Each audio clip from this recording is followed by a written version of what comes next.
And good evening, everyone. How are you doing? Yes, we are, well, not quite half an hour earlier, but we are a little bit earlier tonight.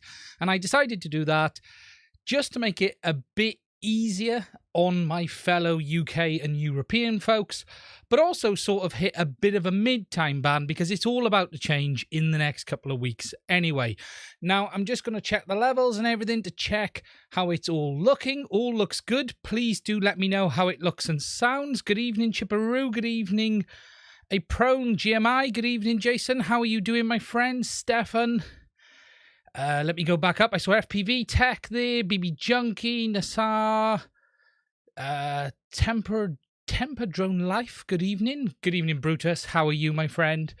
Lawrence Martin, Matthew Gilmore at the top as well, Chipperoo, Mike, hello. So tonight, we're going to talk about some stuff. This is the second live stream I've done today, the third one I've listened to, fourth one I've been involved in, either listening or been involved in.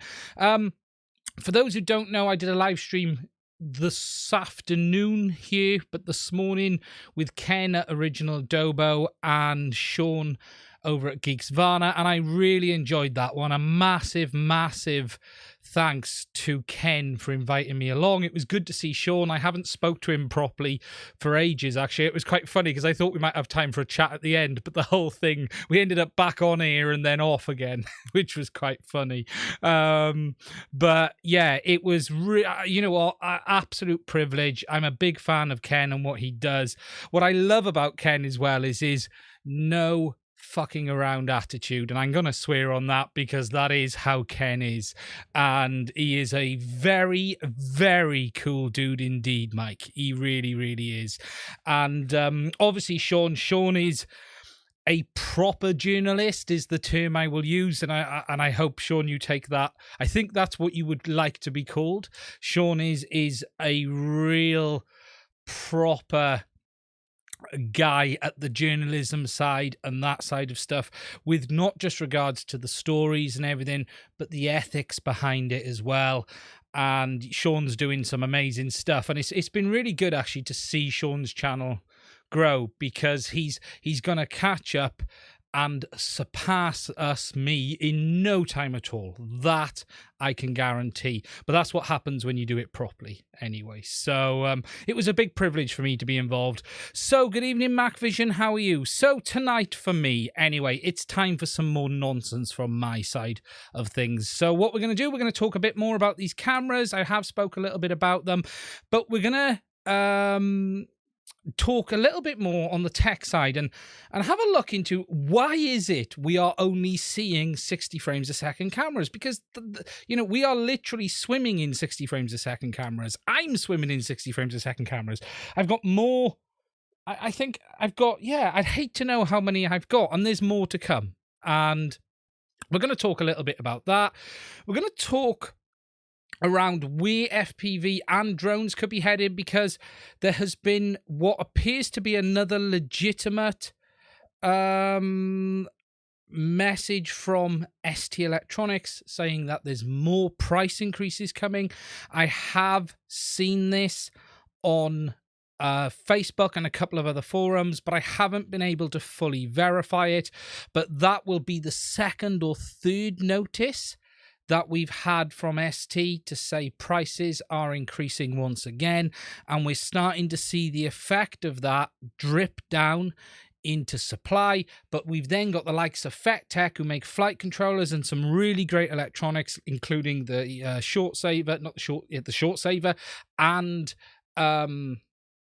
the spike absorber, and we're starting to see that stuff happen as well.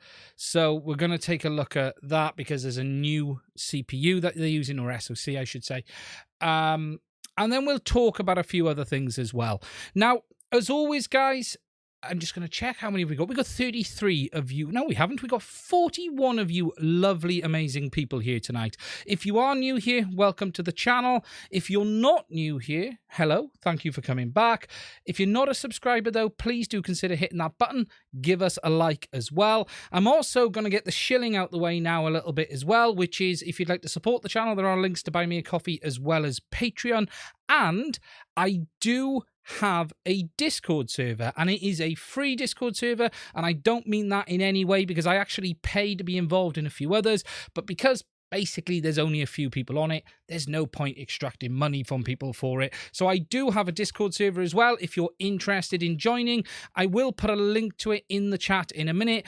It's slow, it's a nice cozy Discord server with some fantastic people, and if you're interested, please do check it out. I'll find the link in a minute. There is a link to it in the description of the video somewhere, but I will find a separate link to it in a minute too. So, as always, as we walk through, guys, we will we'll take questions. If there's anything you want to know, please do ask it in the chat, and I will try and pick it up as we move along. Why isn't the microscope covered up? Well, that is a very good question, Mike. And the reason it's not covered up is that we're going to be taking a look at something through it, and that's what we're going to do. So that's the reason it isn't covered. So the first bit of news, and I have done a video on this already, and that is that we have some new cameras coming, and we have a new camera from Runcam. Now, I've done a video on this. Let me just put it up on the screen, just so you guys can see. Oh, I'm down in the bottom corner. Look at that. Oh, let's change that. That is because I was doing some recording with a blue screen the other day. Where's my mouse pointer? Get over here. We don't want that there. We want that up there. So we have... Actually, let's turn that off. You don't need to see me when we're doing that. There we go. So we got the new cameras coming from Runcam. Now, this is known as the Runcam Phoenix HD and the Runcam Link. Now, the Runcam Link, if you haven't seen the video, it's a Vista. It's an ear unit light. It is exactly the same, regardless of the specs they originally posted. It is identical. I'm not going to say what I was told from Runcam, but it is manufactured by DJI, and it's the ear unit, basically exactly the same. Now, the interesting thing on this is... Ooh, my cup of tea has arrived. 1 second.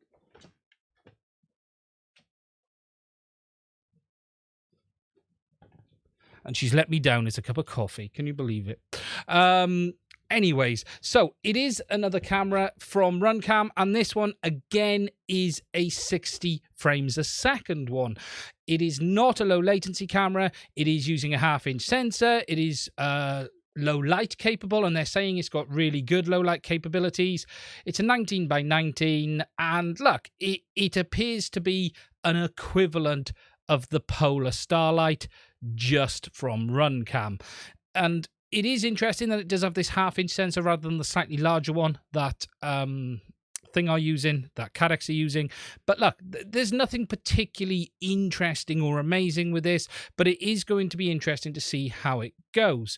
Now, I do have one of them coming this week. It'll be here Tuesday. I know JB's got one already, so I will be able to talk about it a little bit more when I've actually got my hands on it. I'm interested to see how well it performs, but there's nothing groundbreaking here. Now, alongside this, we've also had another camera release, and this is one that I've not been involved in or been told about, and this is a new one from Cadex called the Cadex Polar Nano. Gal has done a great video, as he always does, showing the comparison. I absolutely love Gal's setup for his multi-camera rig. It is absolutely fantastic. I'll show it now once we get past the ads, I should say. And he has a really great little rig here. Oh, just missed it. If you haven't seen his video, it's worth checking out.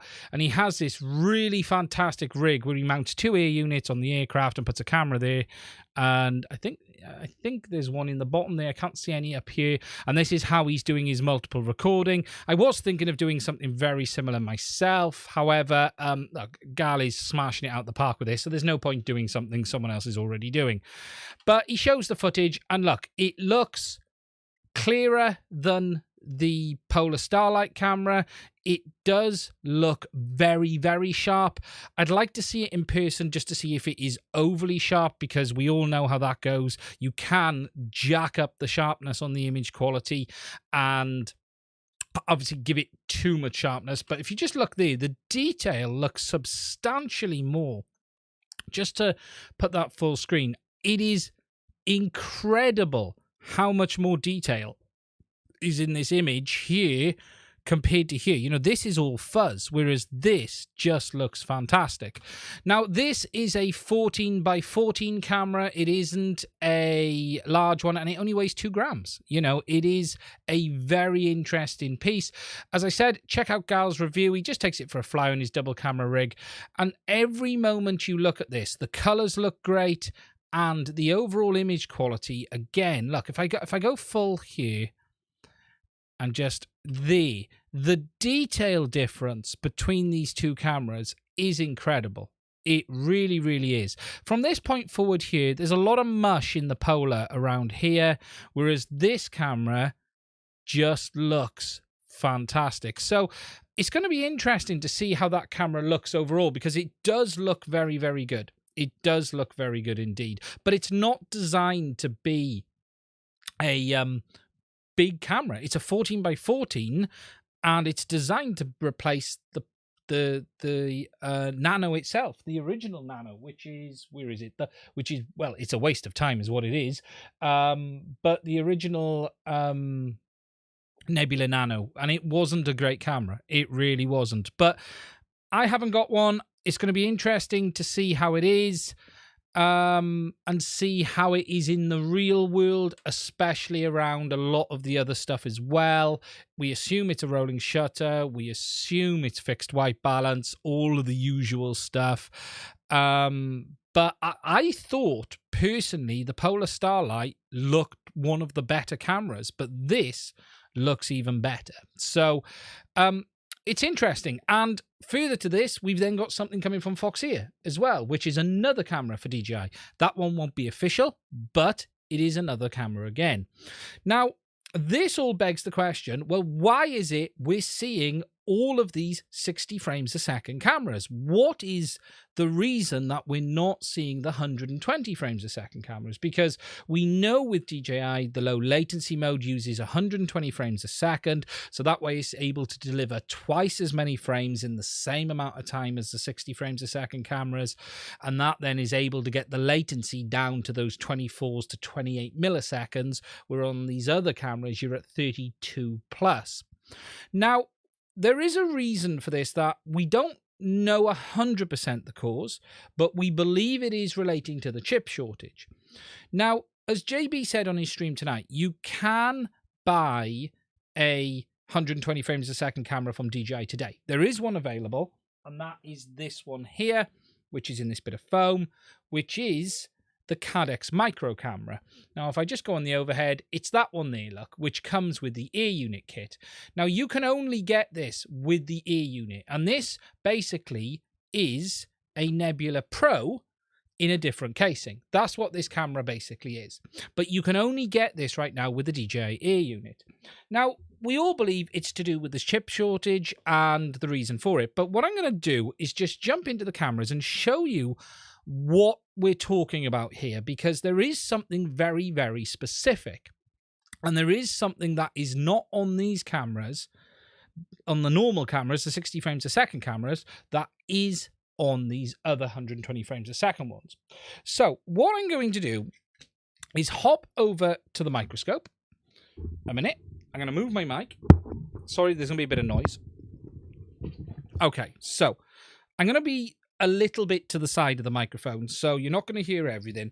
So what we're going to do is have a quick look at this. Now, this is a Nebula Nano, okay? So this is the 14x14 Nebula Nano camera, the one we had originally. Now, you can see on the back, let me just grab a pair of tweezers.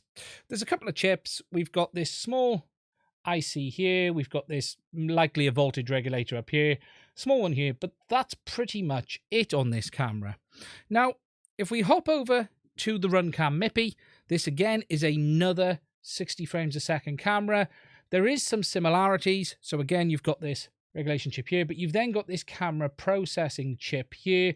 This one has actually been sanded, so we can't see what it actually is, but it has been sanded. So, but it is an image processor, but it isn't the one that is specifically needed.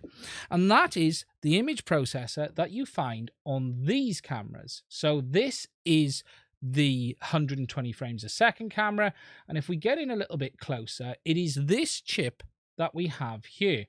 Now, this chip is labeled HBCVQ05FK, but that isn't its actual number. It is an AP1302 digital signal processor, and this is a specialized chip that is used to process the image from the sensor and deliver it out to the Mipi connection.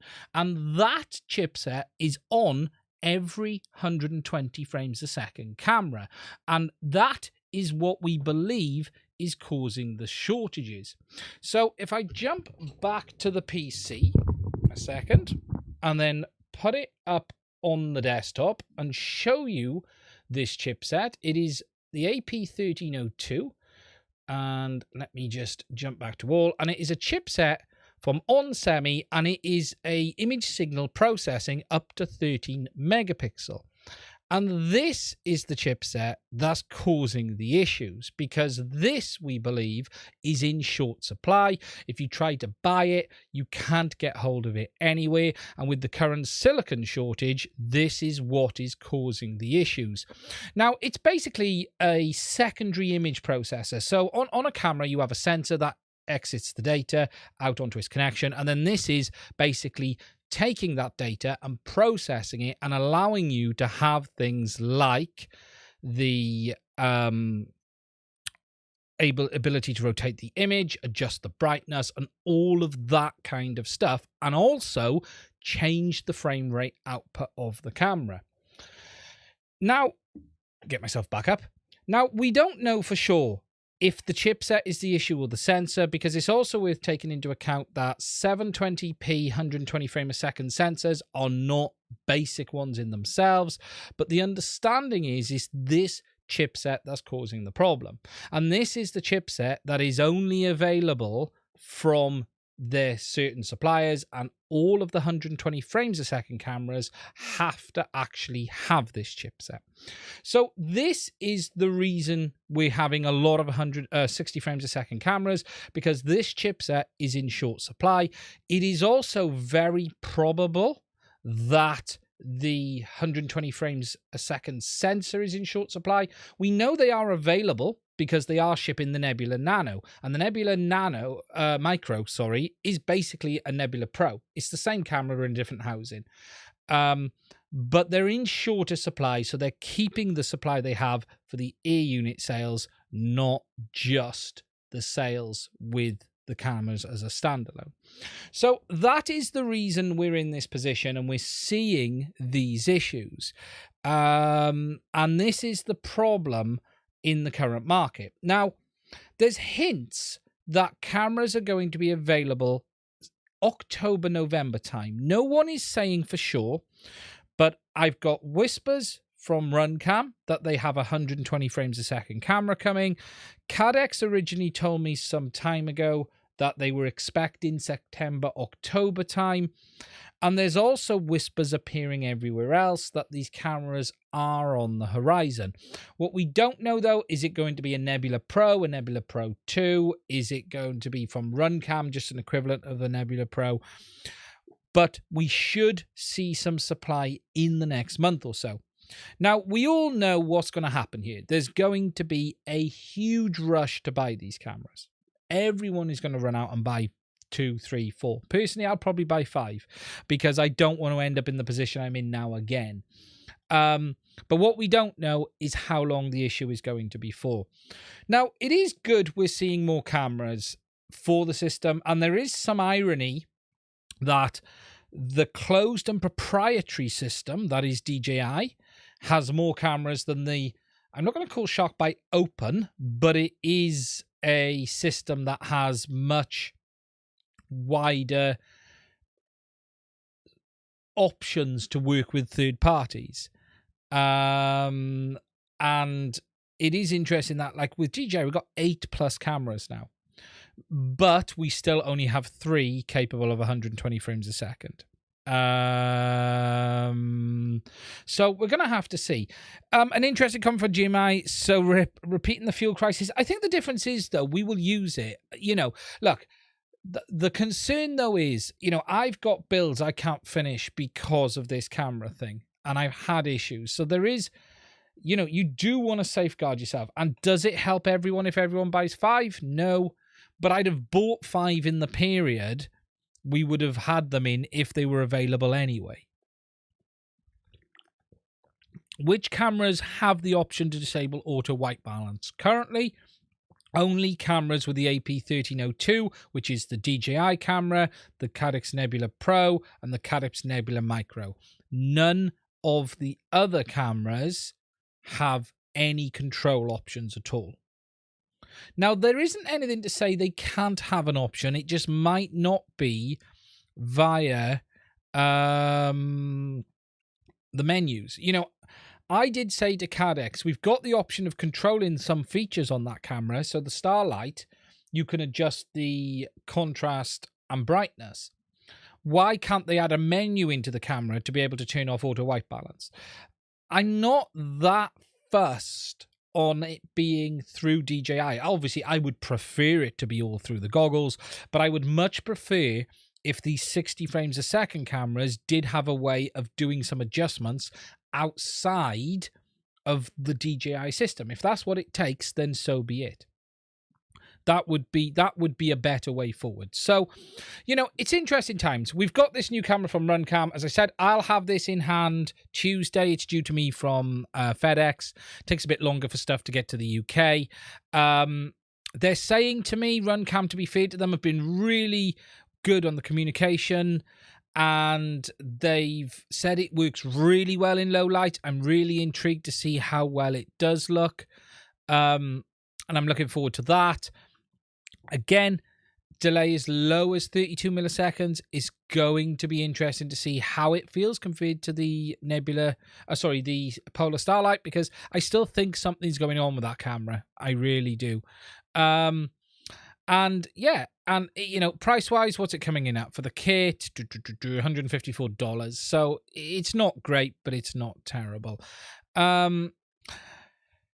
But it is what it is right now. It is what it is, unfortunately. So just catching up on the chat, and then regarding working on firmware. No, Runcam have been very much, that side of things is DJI. We got control through the goggles. Yes, that's what we need with the chipset, Brutus. Yeah, you know, I would just prefer if we could have on these cheaper cameras a way to turn off auto white balance in itself. Just catching up. AliExpress has got some. Anybody tried different lens in the Nebula Nano? The shimmering effect seen in the camera is similar to the Byte Runcam with the upgraded M8 lens. I suspect there will be an improvement because it is a cheap camera. I haven't. What caused, late again, good evening, failsafe, good evening, type, what caused the shortage? You know, there's a that's a very complicated subject in itself, isn't it? Anyone else getting lag? It is possible, you never know. It could be my side. Are these options? No, pricing is remaining the same. And if anything, look, I'll be honest, guys, you are about to see pricing go through the roof regardless on everything, not just on the drones, because everything is being affected. Everything's being affected. GMI visuals, have I had any additional tests for the GPS on the Byte? Yes, I have. Now, I've got some stuff we can show on that, actually. Did I do that last week? I can't remember. I've done some testing, and I have recorded some footage. I thought I showed that last week, but I can't quite remember. I've done nothing further than that. Right now, I'm at the stage of thinking, that is related simply to the onboard clocks on their SoC. It's not ideal, but it is what it is. But we'll take a look at that in a minute. So really, guys, on these cameras, if you got any questions on them, let me know. As I said, I'll have the new Runcam Phoenix on Tuesday. JB's got it before then, so JB will be putting up a fantastic review. But I will tell you what I think about it personally as well. Gal's got a great video between the Polar Nano and the Polar Starlight. So that's definitely worth a look. Is the size increase recording on 100 factor if I stayed at 30? Will the size increase recording on 120 seconds and if by what factor I stayed at 30 frames a second? Recording does go, well, it goes up exponentially, but you got to remember, the faster the frame rate, the GOP structure changes and it all kicks in. It certainly goes up. But remember, you're only recording at 1080p. What are you recording at? I need to check that. I can't actually remember. Can you buy the Duncam? Can you buy the Duncam? Duncan? Don't know that one. So that's it with those cameras. We're going to have to wait and see.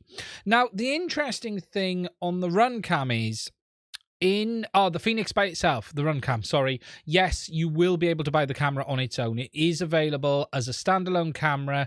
Let me just put that up.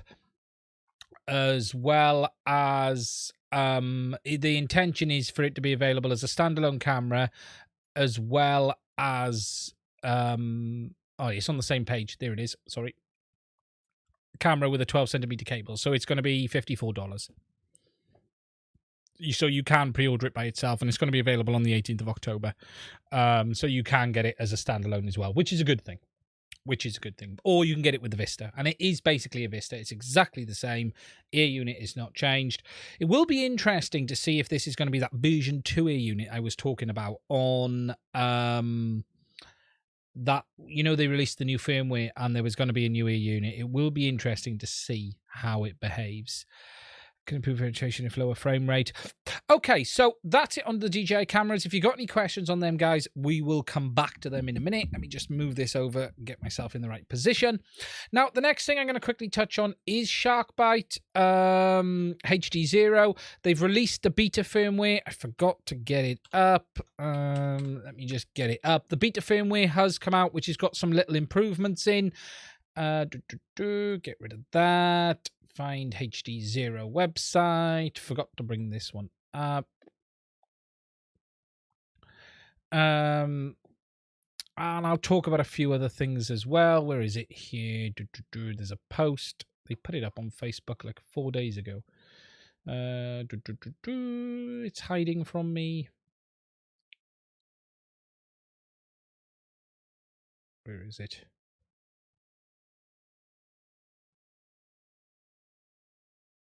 There it is. So just to put this one up, we've got, oh God, you can't see that, can you? So you need this one. So from Michael Kallenberg with Kazu and the others, and they've got this new firmware for HD0, fixed the Betaflight font mismatch bug, fixed HDR bug, fixed low responses of the left action key or long press action, added auto remover 0 byte files, and it's available for downloading now. It's a pretty minor update, but it is available too. Now, there's a few things to talk about on this, and I'll come back to that page in a second. The firmware is a minor one. There's no real new features. It's just tidying things up a bit. Now, there's a couple of things to talk about on HD0 at the moment. Now, we've got the current GPS thing, which is just a reality. So the system is putting out a huge amount of noise on... sorry, let me rephrase that. That's not right, and I don't like saying things that isn't right. It's putting out some noise that appears to be affecting GPSs on L1 when in close proximity. And this basically is knocking the GPS out when it's close to it. Now, I can't remember if I talked about this last week. I have done some recording. Let me just find it. Exported. What did I do with the video? GPS interference. Here we go. put this up. So just to quickly show you, this is the L1 GPS band with the HD0 ear unit turned off. You can see my face in the corner. Please ignore that. So this block here, you can see. In fact, if I turn my camera on, I come back over the top of that. There we go. There we go. Got rid of that one. This is the L1 block, and I think I did show this last week. But what happens is when you turn the ear unit on, just move forward about here. Ooh, I don't need to hear myself. A bit more forward. There we go. So here you can see it, and then at this point I power the ear unit up, and what you will see is this noise pattern appear.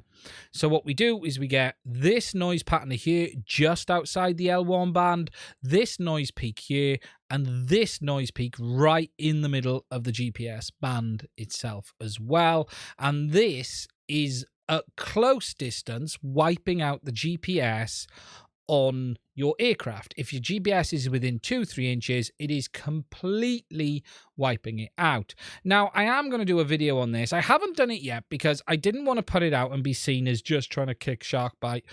I've spoke to them on the group about it, and I've given them fair warning on it. Let's just say that. And I'll be honest, I'm a bit disappointed in the response I've got, and I think I said that last week. But you can see clearly that's the band there. There are these noise spikes appearing in it. Now, the cause of this, we don't really know, other than it's likely the system on a chip on that's giving out this noise. Because I've checked the RF, I've checked all of this, and it's just unfortunately wiping it out. Now, I've been able to get around it by moving the GPS to the front of the aircraft. Some other people are having more issues.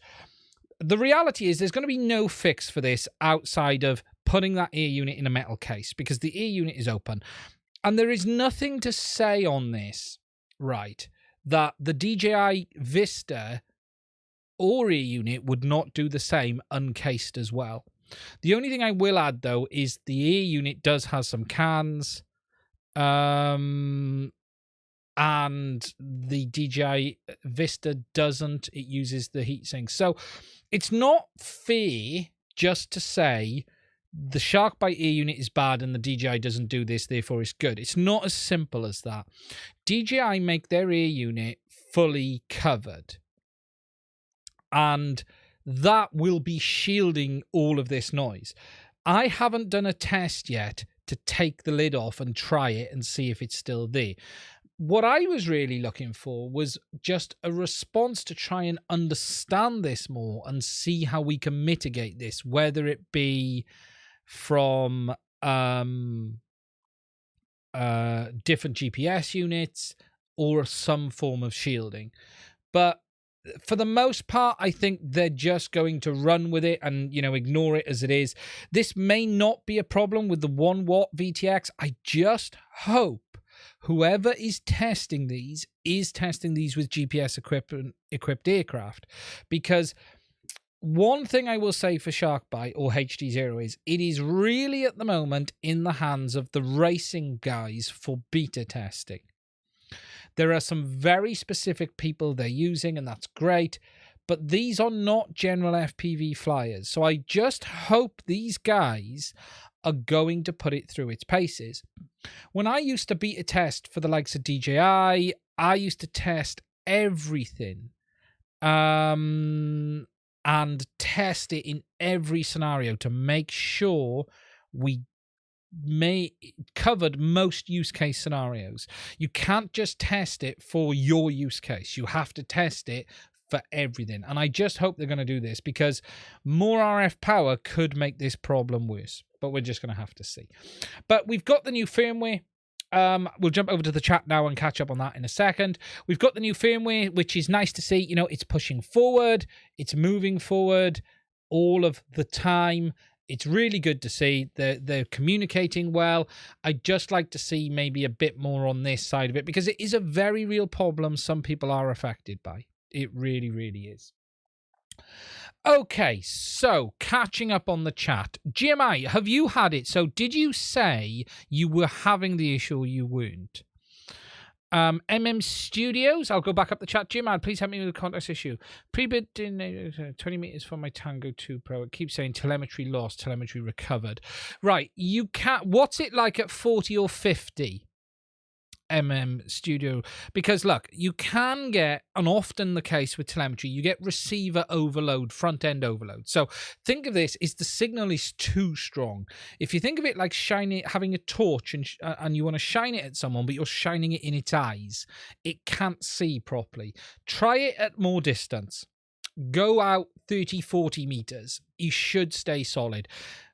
Drops at 10 to 20 meters can be front end overload, especially if you've put Crossfire on full power. If you've overridden it, it is possible. Put it on dynamic and see how it behaves, but take some distance. You'll get the same on the Taranis and FR Sky. If you're too close, it basically just overloads the front end of the receiver. As GMI said, put it on dynamic power, put some distance on it and see how it is. Obviously, if it's happening at distance, then see what happens. Just going back up the chat a little bit. Good evening, Gary. I think I just saw you. Good evening, Type. Test assist. Yeah, we did. Don't hold back, BB Junkie. Yeah, look, it's not fair to say to them, this is a problem they need to fix. It's understandable it can't be fixed. What I'd just like to do is understand more about it and how people can get around it. Because my concern with this SharkBite issue is this. It's predominantly being used by people racing who aren't using GPS. When we're going to start to see this move into the wider community, you're going to start seeing more and more problems. If it's certain GPS modules, let's try and understand it. Let's log them. Let's make a chart. Just saying I don't have an issue isn't the way forward for me, if you get my meaning. The Tango 2 works perfectly on my other Crossfire Cine Whoop. It could, right, make sure it's updated the firmware properly on the RX. Tell it to update it again. Is it on the correct region? It's on the correct region 868. Put it on dynamic power. Mavic Mini, good or bad? It's a great little aircraft if you're after the most portable aircraft there is. When I fly more than 20 years, I lose control of the quad and crashes. You have antenna problems then. From the sounds of it, you either have a problem. So is this the single or the... What receiver are you using on this? It sounds like you've got an antenna issue. This very much sounds antenna. It is possible, is your UFL, if it's the micro receiver, is your UFL damaged?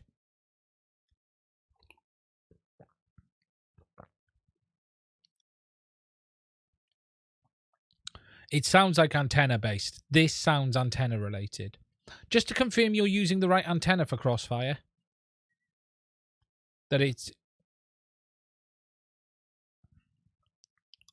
Is there any app on the Mini 2 and the Minis? Not sure they've been unlocked. I can't. You'd have to check out dronehacks.com and see what they say.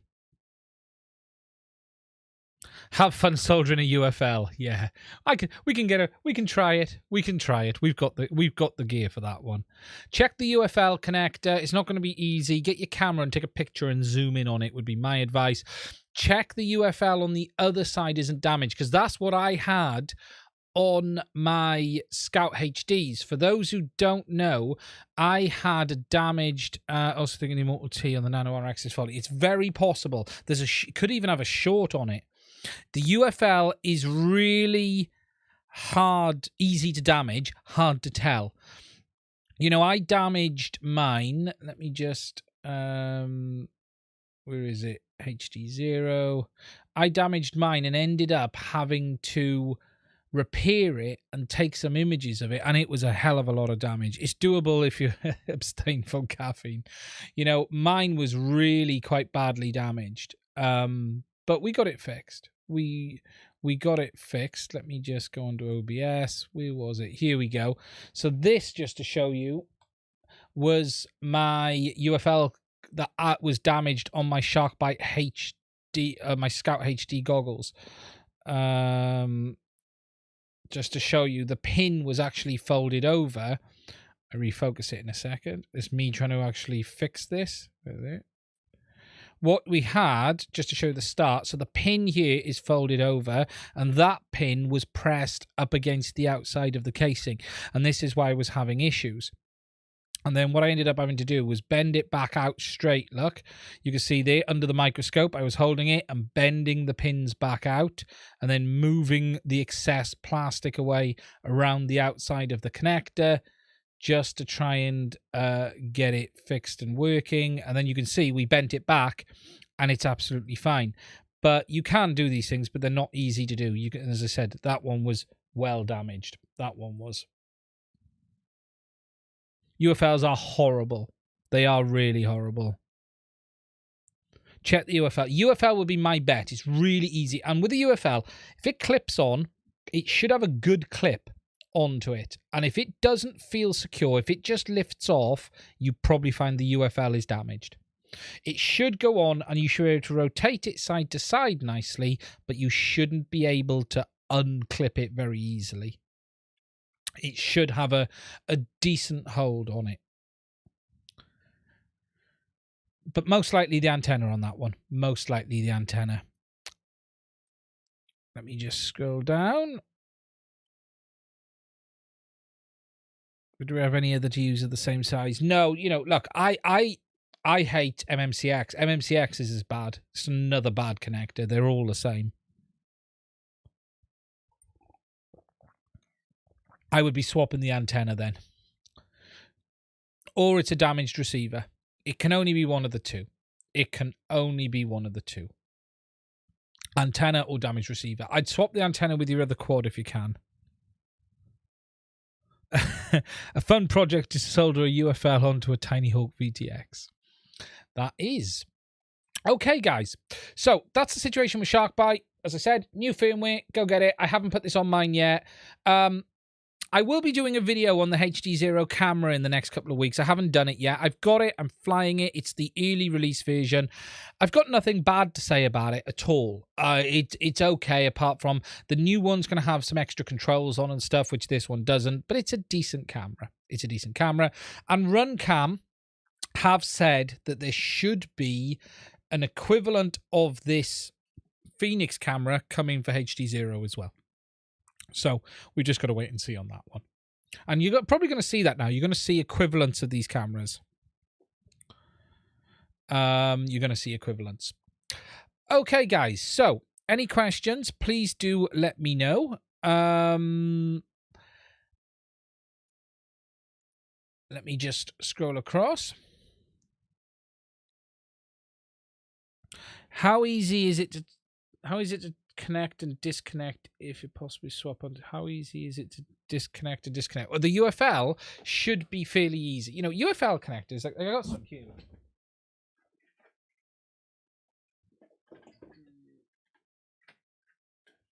Look, I've got some UFLs on this. So if we go to this and zoom in. This is one of the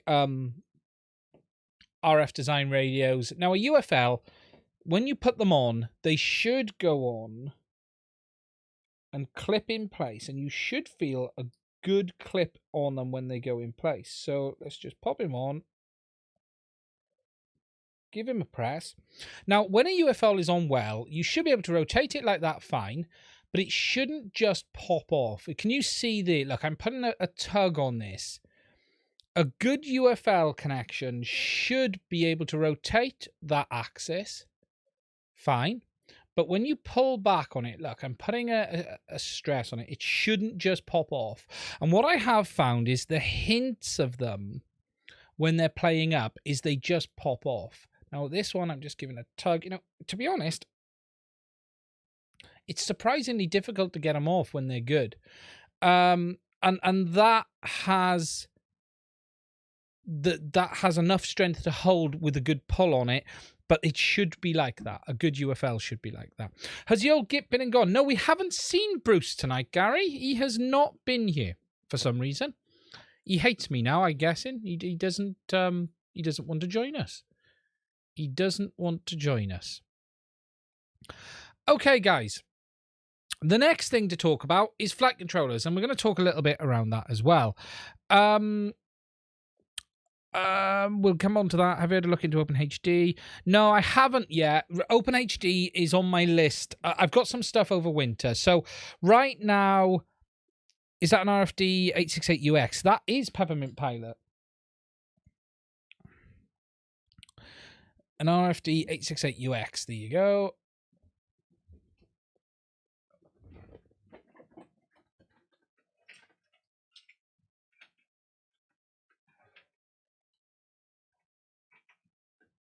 Now, I have a video coming on these in the next week. One of 3 videos that are going to be coming on these, talking about these radios. These have been very kindly shipped to me via Ben at 3DXR, and we're going to be talking about these in the next couple of weeks. There's a lot to talk about on these radios. There's actually going to be 3 videos coming on them. These are ultra long range, 40 kilometers. Obviously, you've got the US. Ignore the US versions. For us, we need to be on that one there, and that's what we're going to be using. But we do have a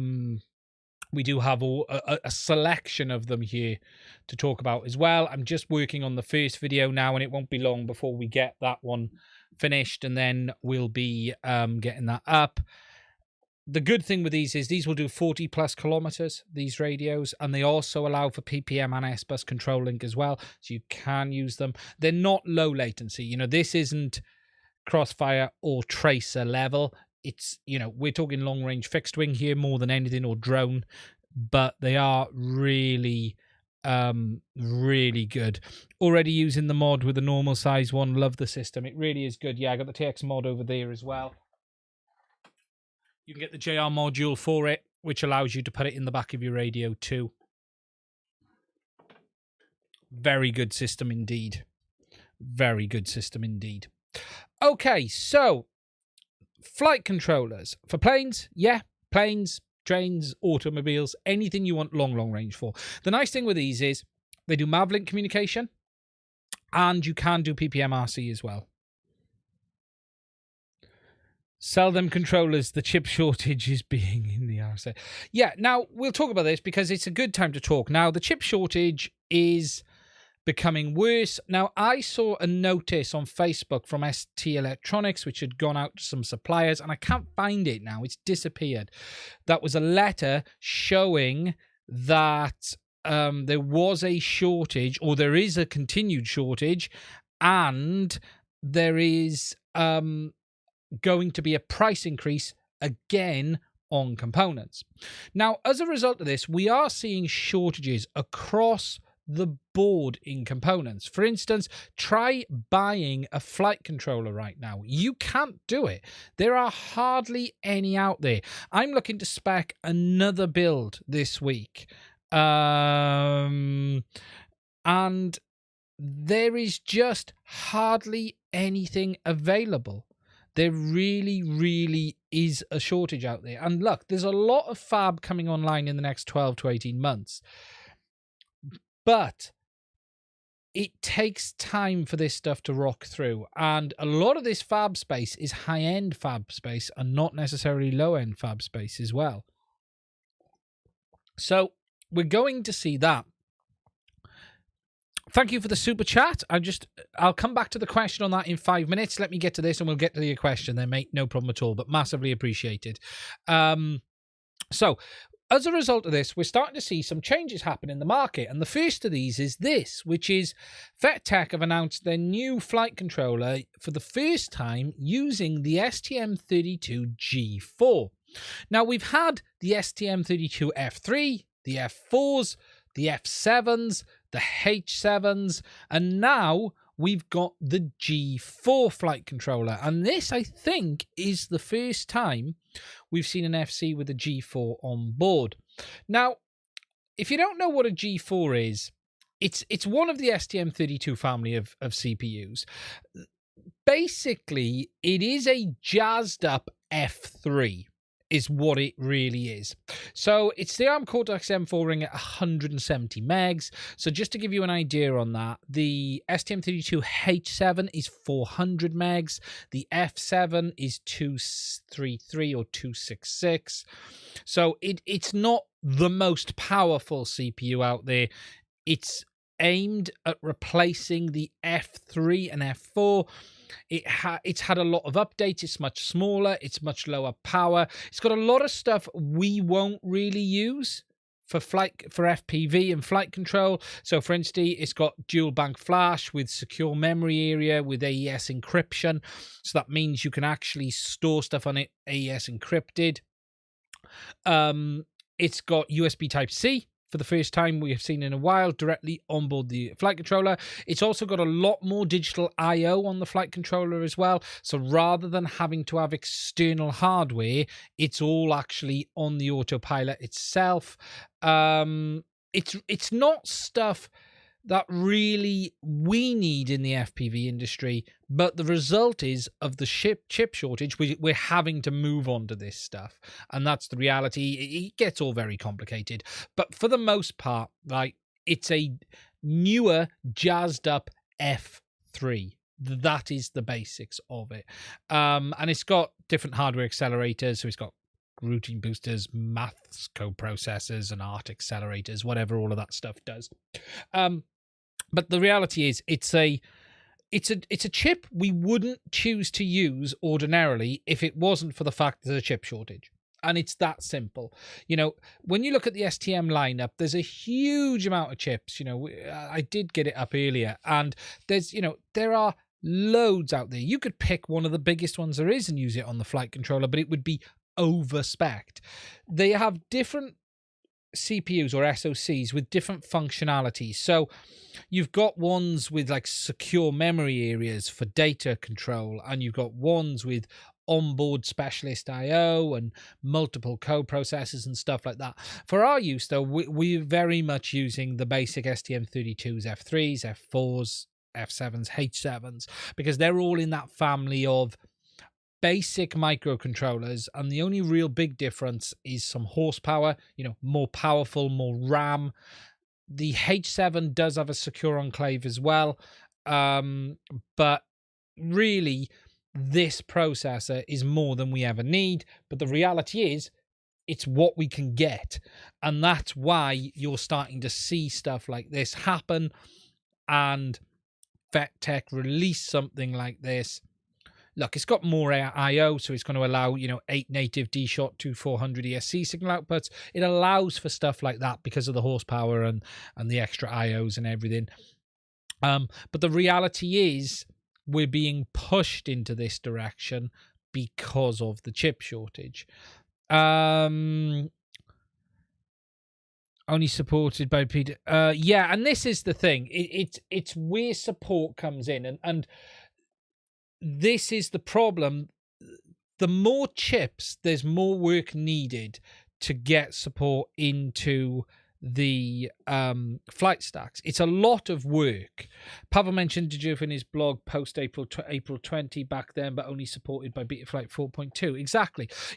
There are new chips coming all the time, and you look, a lot of the devs will be looking down the line and going, okay, can we use what's on that in 6, 12, 18 months? And a classic example of that is ArdraPilot.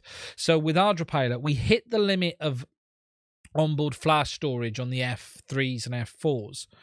And then it was time to move up to the larger ones with 2 meg, and then the ones that have more RAM. So for instance, with the F7s and H7s, they've been able to run all of the EKFs. Everything. On the F4s, you were down to using 1 EKF originally, but now they're running all of the EKFs, or 1 or 2. So this is where the options coming and the benefits of these new CPUs.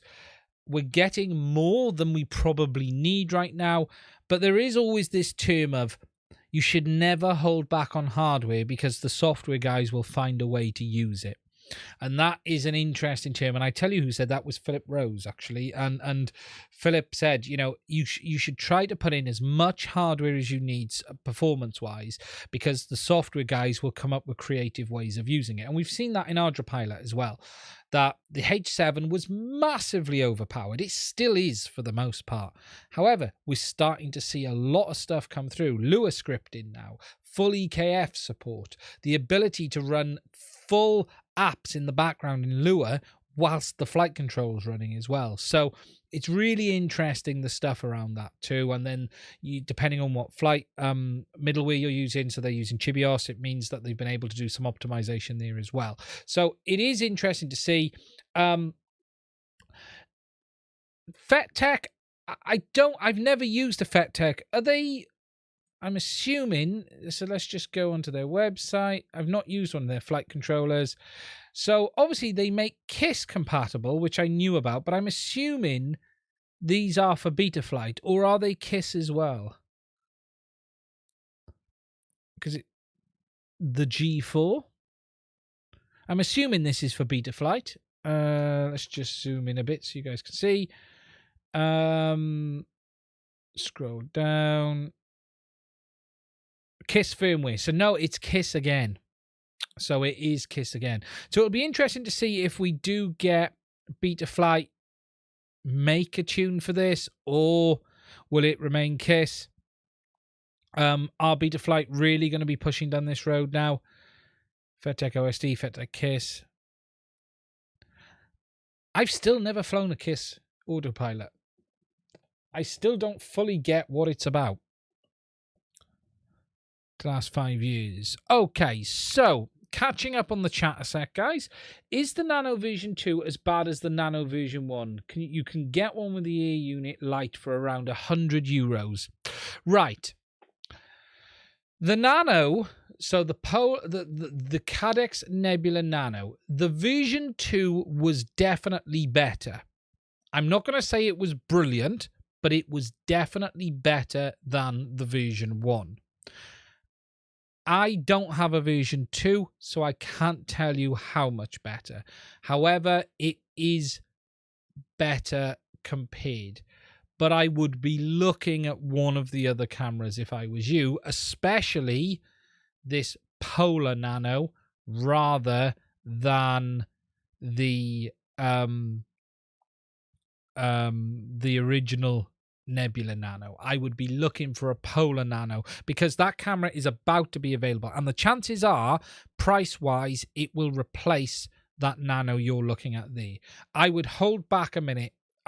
If you can, hold back right now, because in the next 2 weeks, these cameras might be readily available, and you'll be able to order it. Now, let's just go into Cadex. Is it available?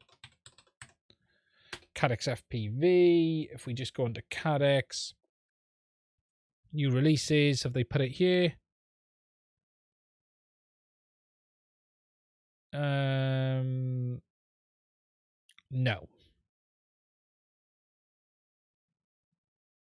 So if we go on digital FPV cameras, Polar Starlight. So no, they haven't listed it yet, but it won't be long. Good evening, Ken. How are you? It won't be long. I would be holding back right now, just in case. I would be holding back, because what you don't want to do is if you buy that and then in 2 weeks it's the same price for the better camera, because that new camera looks a lot better, and I mean a lot better. And it might only be $5, $10, pounds more, and you will be much happier with it. I hope that answers your question. Again, massive thank you for the super chat. Okay, guys, we're an hour in. We have 100 people watching tonight. First of all, please do give us a like if you're here. Welcome to the live stream. If you've got any questions, please do put it in the chat. I will try and answer it as I can. Good evening, Ken. The Vista kit. Yeah, not the camera alone. I seen that as well, Ariel Waverlaw. I saw that earlier. I think this camera has sort of fallen out in a release term, because Chris Rosser posted a video about it and then withdrew it and then put it back up, and now Gal has put his video up as well. So it's clearly out there, but there's been no official release. And he posted it today. Gal has just posted his Phoenix review. This is the problem being in the UK. It takes me longer to get stuff than everyone else because they all shipped at the same time. But mine gets held up in British customs. Let's have a look, shall we? So if we go over to YouTube, mine's held up in British customs. Gal... Oh no, if we search for Runcam Phoenix, see if Gal comes up.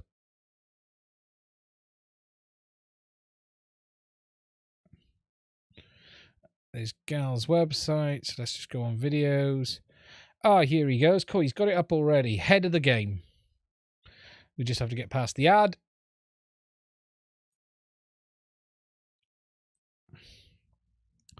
Okay, so he's just showing that. I'm going to have to watch this one myself. I might not watch it, actually, because I don't want to be influenced by it. I wanted to give my own thoughts. He's just showing the ear unit. Size-wise, looks very much like what we expect. Let's just have a quick look. Weight, size.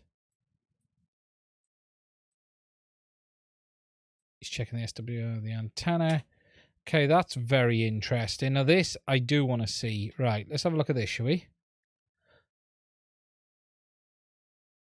Okay, we've got a chip name on that. I'm looking forward to seeing that because we've got a name for the chip on the back as well, which is, it's not been sanded. See, Cadex sand these chips to stop you seeing the model number, whereas they don't. He's showing you his setup. He has a cracking setup. He really does have a fantastic setup. You've got to love him for that. Okay, so let's have a look. Shall we? It's really hard to judge as well when you're watching this like I am, because you're watching a stream of a video. And I don't even know am I in HD. It's just 1080p auto. Yeah, let's just make sure I am in 1080p. Colors look decent. It's hard to judge quality because I'm looking at this 4K full screen. So...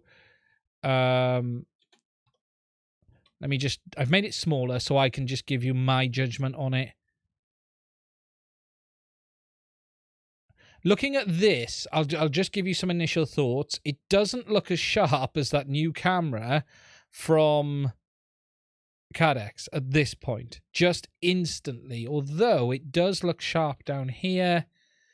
And look, again, I will give my proper review when it comes in this week.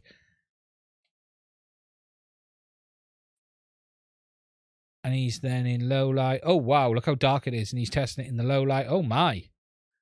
Look at that. I will do it.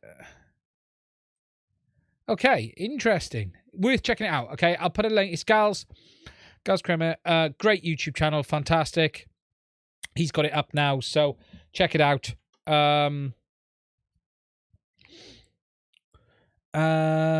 Steve Mann, buy yourself a pint.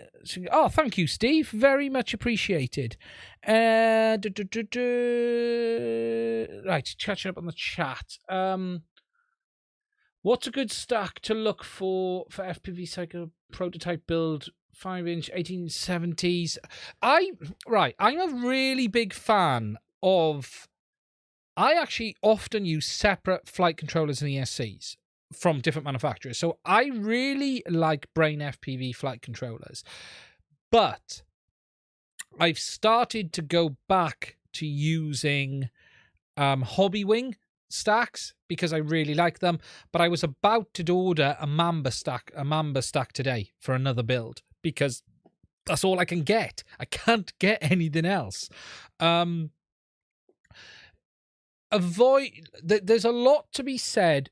Don't go with 20x20 ESCs unless you absolutely have to. There are some reasons. There are a lot of people who say they burn 20x20 ESCs regularly. JB is one of them. If you can go for a 30x30, go for it and make sure you spec it as much as you can. I've never personally had a problem with Hobbywing or I've used a lot of Hobbywing gear. I do like the Hobbywing flight stacks, but the Diatone Mamba's another good bit of kit. You won't go wrong with those. There really isn't any bad ones out there. Just be careful of the ones that are 20 by 20. If you don't need 20 by 20, go for a 30 by 30 stack. And just make sure I prefer proper 30 by 30 stacks, not ones that are 20 by 20s with the extra bits on the side, if that makes sense. Coming down, King of Jester, your live stream is the best in FPV. My friend, that is an extremely kind comment. Thank you. I can't agree with it because there are some amazing people in FPV. And X-Rotor, that's the ones. Yeah, Hobbywing X-Rotors. I'll show it. I'll bring it up now, the one I'm using. That is a really kind comment. Thank you, my friend. I really appreciate it. Update. Swap the antennas and didn't fix the problem. The only problem could be the receiver. How big a chance is Crossfire Nano receiver on a brand new pre-built faulty? It's possible. It could be a short on the UFL. It could be that the UFL hasn't soldered properly and the antenna isn't making any contact.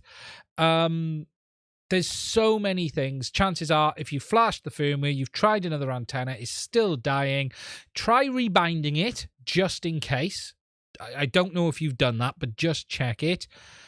And if it still plays up, change the receiver. That's all it can be. Any future 4x3 Cadex for DJI? So the 4x3 cameras are mostly the 120 frames a second ones. We're going to have to wait and see. We don't know. Thank you, Steve, again for the super chat. I had a faulty one 3 months ago. My vendor replaced it. Also had to be very bad range failsafes for no reason. Yeah, it does happen. You know, remember, these receivers are so small. It's only going to take a slight soldering error, something like that. It does cause it does have problems. Funny enough, I'm using the 20 by 20 Hobbywing myself. So to give you an idea, and I haven't had trouble, but I would just say avoid the 20 by 20s unless you have to. But if we go to Drone Authority in the UK, I've currently got a build I've been waiting to get through, and I chose on that the Diatone Mamba stack simply because it's in stock, and that's the biggest problem you're finding right now is stuff that's actually in stock. But if we go to flight controllers, you've got the iFlight stacks. These appear to go down well, but again, look, you know, if you just look out of stock,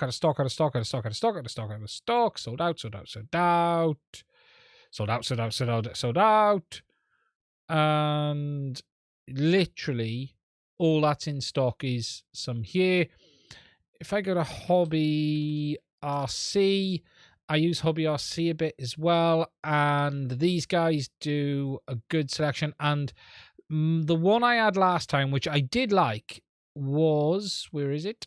Hobbywing X-Rotor F7. That one there was the one I used last, which was a 20 by 20 because it was a 20 by 20 build, unfortunately. I've had no issues with this one at all. No problems with it so far. That is on my Byte build. Goes together nicely. Good flight controller. Again, out of stock. And it's cheap as well. It's £56 if you could actually get it. Or if you can get the 60 by 60, that's a big one. I have that ESC on my my Brain FPV build, because that ESC is plug and play for Brain FPV as well. That's good. Not used to flight controller, but I wouldn't see any issues with it. It's the same one, basically. It's just the larger ESC. But again, it's a game right now of what can you actually buy. You know, you've got the Mambas from Diatone, which aren't terrible. They're generally good flight stacks. What's this one here? F7. But look, everything is out of stock. I'll be honest, it's really hard to pick and choose what you buy right now, and you're in the position of buying what you can get, and that is the problem. Brain FPVs, I like the Radix. I'd have bought a Radix too, but it's out of stock, so I can't. So what I was looking at was the Mamba. Not cheap though, £79 for a flight stack compared to the £56 that I paid for the X-Rotor. Substantially dearer. Specifications wise, what's the ESCs on it? I can't remember. ESC specifications, 50 amp times 4, so they're 50. So it's a good options on that. You can't open that up. But yeah, and look, this is the problem we're heading into. And actually, this raises an interesting question because I did a build price earlier, and let me just get the chat back up so I can see. I did a build price earlier, so let me just go back onto this so you can see. So if you look at this here, right, view cart. So this is a build in the UK. Now, the only thing that's not on this build is the Vista, because I've got a spare Vista. So what we've got here is Aroma version 2. I want a Speedy B frame. I want another Speedy B, but again, I can't get it because it's out of stock. So it's the Aroma V2, flight stack, tracer receiver, GPS module, iFlight Zing, motors, the cheaper ones because they haven't got the more expensive ones, some spare capacitors, I'm running low, ignore the price of them, and an antenna, okay, because my Vista one is broke. And that's come to $233.95. The interesting thing is, right, you can buy a pre-built Roma V5 version 2 in analog, so ignore the receiver a minute, but in analog 4S for $209. Now, the only thing I'm not sure of is this the same frame? Will it take a Vista at the back, or is this the shorter frame? Because they did do an analog one with a shorter frame in the V1s, because you had the Roma digital version. Now, I don't know if it's the same frame or not, but I'm sure you could squeeze a Vista in the back there. But look, it is almost cheaper, or it is in many ways cheaper, to buy this as a ready built than build right now because of the cost of components. If we talk about the DJI version, right, £339. And if we look on the build, it's $233. So if you shoved a Vista on that as well, not that it's in stock, but I could shove a Vista on it. But if we shoved a Vista and camera on, look, in stock, $140. So again, it's more expensive to build this drone. So if I add that on, go into the basket. So here, right, is the equivalent. Let's take off £5 for the capacitors a minute, okay? And to actually take 20 quid off for the antenna. So £353 for a build, or you can buy the ready-to-fly aircraft for £339. It's cheaper to buy than build right now. It really is. It's crazy. And it's interesting, isn't it?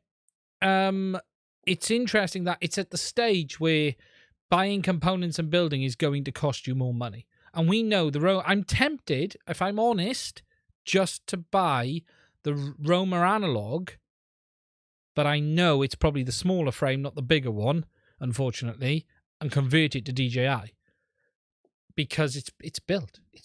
It's why am I going to spend 2 hours building an aircraft when I can get one off the shelf? Or do I just stump up the money and buy the $339 one, a pounds one, and just do that?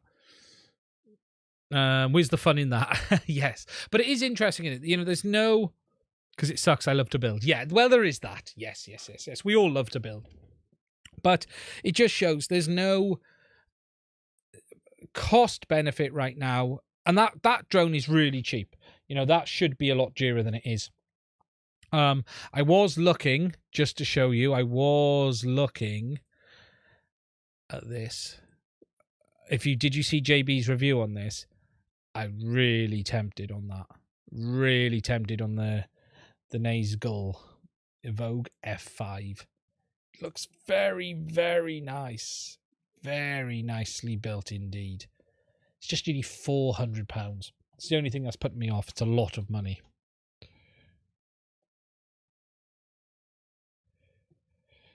Sucks because I love to build. That's the problem, innit? Buy analog plus V2 frame. Well, that's what I'm thinking. The analog version, is that the digital frame or is it the shorter? Actually, can we tell? Let's have a look. Can we actually tell on this? Do they give the frame size? So, do they give the length? View more, specification. Analog. So this is the analog Runcam Phoenix 2. Do they say? No, they don't say what frame it is, and it's really hard to see. The images don't really show. But I reckon you get a Vista in there. Just.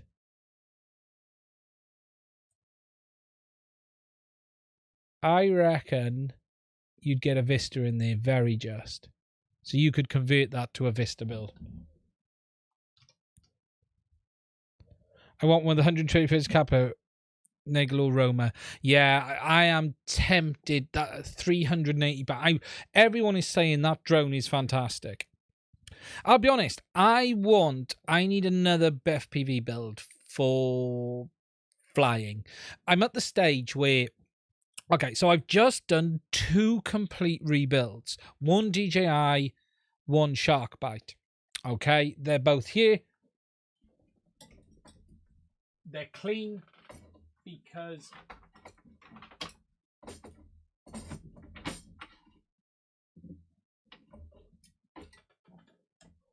we got the Roma, which is the Byte build, and we've got the Roma, and then we got the DJI in the Speedy Bee frame. Now, I love this frame. However, these two have basically now become my test aircraft. They are what I'm using to sort of make testing with cameras and stuff like that. I can't really afford to bang them up. You know, I've just rebuilt both new frames, both new aircraft from scratch, replaced one of the motors that was a bit damaged, and they are perfect. As of today, they are perfect. And I just, for the channel purposes, I can't really afford to destroy one of them when I need it for something like testing a new DJI camera or something like that. So I'm looking to do just another build for me, basically. Just another build for me.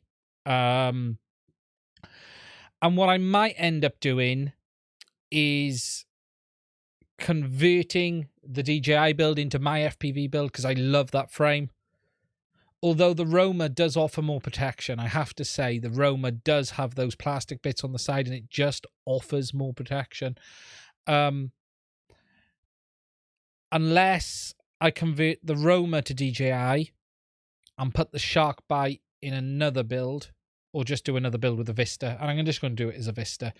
And that will be my FPV craft for crashing, smashing, and doing all of that with. So I'm in the process. I've destroyed another frame down there. I've had enough of that now. That's been battered up, and that I've never got on with it. Where is it gone? It's the Armaton. It's the Chameleon 6 Ti. And yeah, so I'm thinking of I'm really tempted to just buy one of these and see how.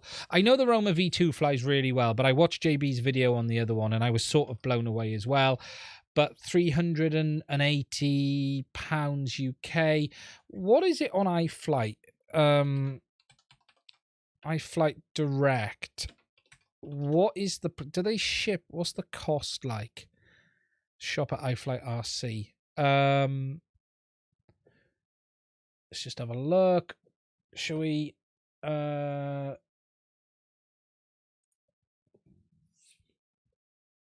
we go. So, Cadex Vista. Which one is it? It's that one, I believe. Is it not? So, bind and fly, you will not go wrong. Yeah, I'm really tempted. Do you know my only concern though with this drone is the arms. Is this LEDs in the arms? is if you break one, it's just how much hassle that's going to be. That's my only concern. So if we look at it with a Crossfire, actually, no, I want it with, do they do it with Tracer? Okay, we're going to go with Crossfire then. I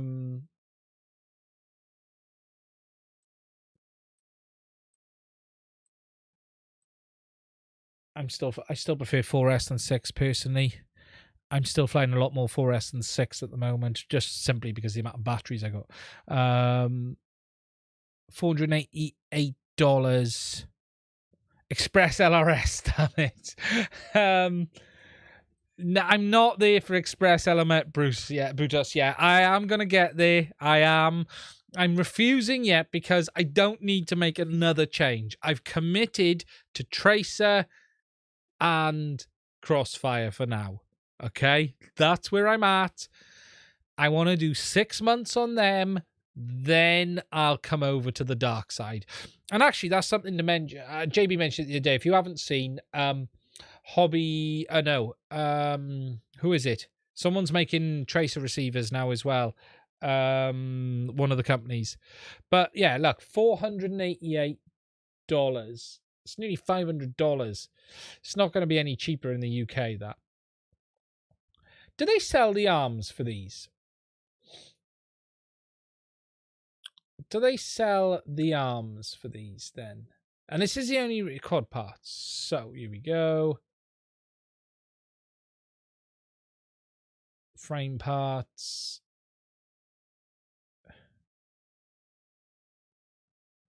God, they do have a lot of parts. Those rear arms are also way too long to be strong. Yeah, this is my only concern on that frame is, you know, with the LEDs built in, you just think, okay. Oh God, let's am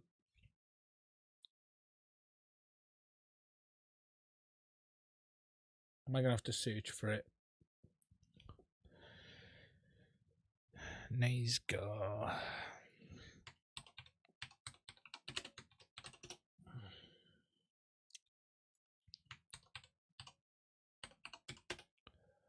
Just search for Nazgul. For Nazgul, the motors. Nazgul Evogue F5 replacement. Is it the F5? I've lost track of which one it is. Yeah, the F5. Okay, so I did see arms then. Here we go. Replacement parts. So, what we talking here?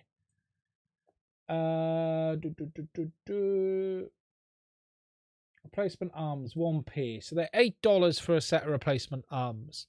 So obviously you've got to transfer the LED lights over. $16.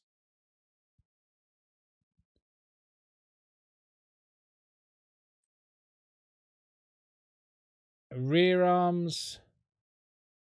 Front arms. Yeah. So they are available. They are available. But we're just going to have to see. Okay, catching up on the chat. They sell all the parts for Evogues.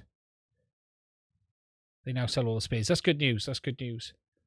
I think they like pipe in the arms. Yeah, by the look of it, and you would look. That's not going to. I have no concerns. Like if we look at that closer a sec, right? I've got no concerns with that on strength. That won't do anything to the strength, in my opinion. That'll be fine.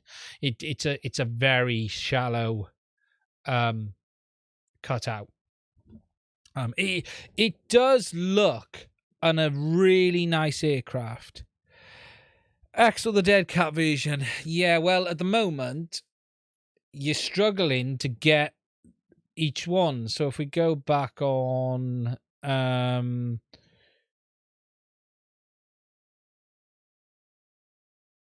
yeah, Excel, they're only showing in stock what we got in the UK. So if we go what was it? Drone Authority in the UK, they only had And let me go to unmanned aerial tech as well. Right, so they've only got the Squashed X. They haven't got the Dead Cat version.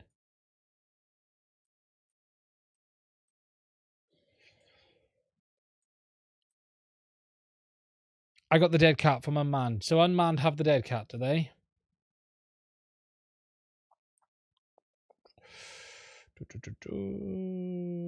Drones.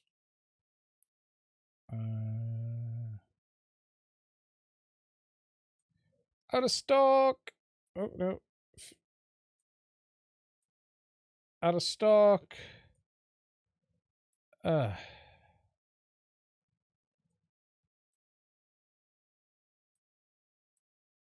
The arms look very long on the Dead Cat, don't they? Those back arms look really long on the Dead Cat version. Unmanned out of stock, you mean? Yes, Peppermint. Yeah, if you ever follow Unmanned Aerial Tech, they never got anything. What about 6S? No. No. What's your preference? I'm intrigued. What would people go for? The Squashed X or the Dead Cat? It's interesting, isn't it? It's a tough one. Got mine about 4 weeks ago, Craig. Did you? Lucky boy. Lucky boy. What do you think about it? X. I do wonder those legs on the Dead Cats do... So that's a 50-50 choice thing.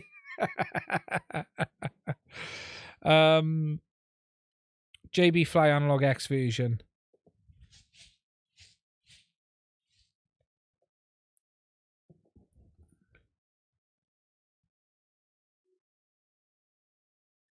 Coyote, the rear arms being long goes. Coyote FPV, hello, how are you, my friend?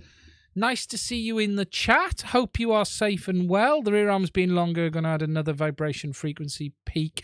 I don't understand why they did it. Yeah, and it's, look, length, weakness, there's all downsides. They are focused on consumers that worry about that. Dead Cat just to even it up. I'm really tempted. It's just a lot of money. You know, I can do a build. I can finish the build for £240. But if I double that, I could have that drone. And I am really tempted. Dead Cat for 20 degrees uplift, Dead Cat for 30. Yeah. I am really tempted. It's a lot of money. You know, look, from the camera drone side of things, guys, that's a Mavic Air Mini money. You know, it's quite a lot of money, isn't it? Build drone custom 5-inch is way better. Yeah, look, I've got a build. I want to replicate this build. I love how this aircraft and frame flies. So this is the Hobbywing stack on the Speedy B frame, which is the F522, I think it is. DJI unit. I'd put a Vista in it if I was going to do it. It's running with the Zing motors. This flies the best I have ever had a quad I've built. It just flies so well. I tweaked the PIDs. I think I jacked up. I got the rates at about 900. I got a tad more on. I think I jacked P gain up 10, something like that, and D gain a touch, and moved the balancer just to keep the eye the same. And it literally flies so well. It's the best flying quad I've ever built. I just flew it for the first time and went, my God, that just works. Whereas this, what I found really interesting on the Roma is it's really sluggish. Really, really sluggish. Even with the lighter Sharkbite receiver in the back, it feels heavy. I've had to jack the rates of PADs up just quite a bit more on the Roma than I have on the Speedy B. And it is a different flight controller, so there might be some difference here. But it is amazing that sometimes you do a build and you just think, wow, that feels so good. And you do another build and you tune it and you just think, I'm still not 100% happy with this. So iFlight told me the X flies better than the Dead Cat. I'd be tempted. I am tempted.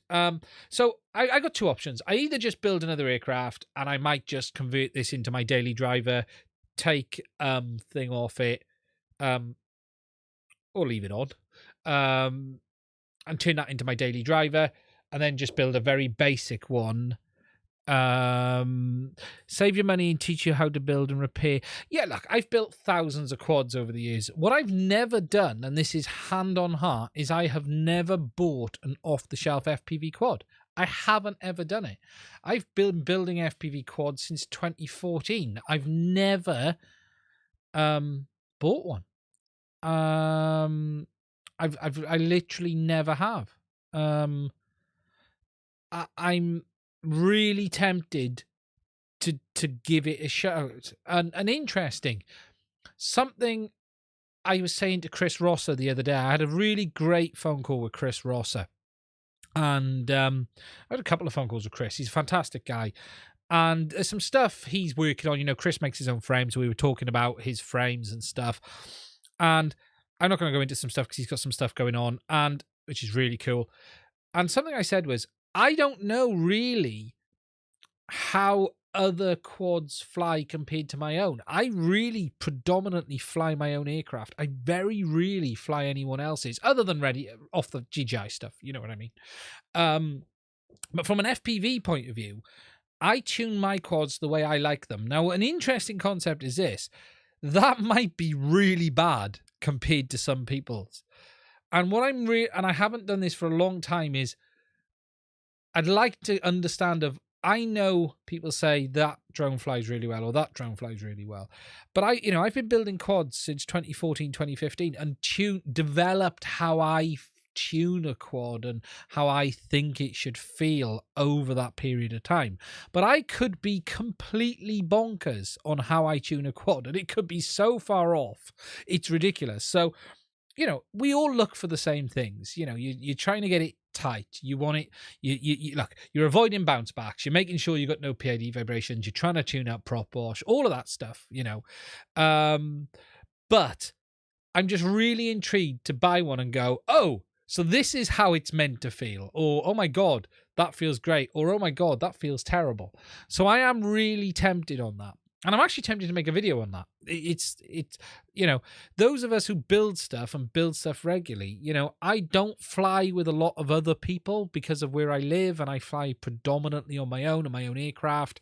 I tend to do a lot of my stuff myself, and I know what I like and I know what I want from a quad, but that isn't to say it's the same as everyone else. So I'm really intrigued. I'm really tempted. And let him make the comparison with my build. Yeah, I'm not sure I'm brave enough to give Chris my quad, Steve. But I was going to do one of two things, and I did say Chris this. I was either going to replicate Chris's build, with the AOS 5. I was going to either do that and do a build based on Chris's recommendations completely, follow it to the letter, upload his PID tune, and go. Or I'm tempted to go for one of these. And I know, look, Chris is a really great guy. I've spoke to him on the phone. He's a Brit.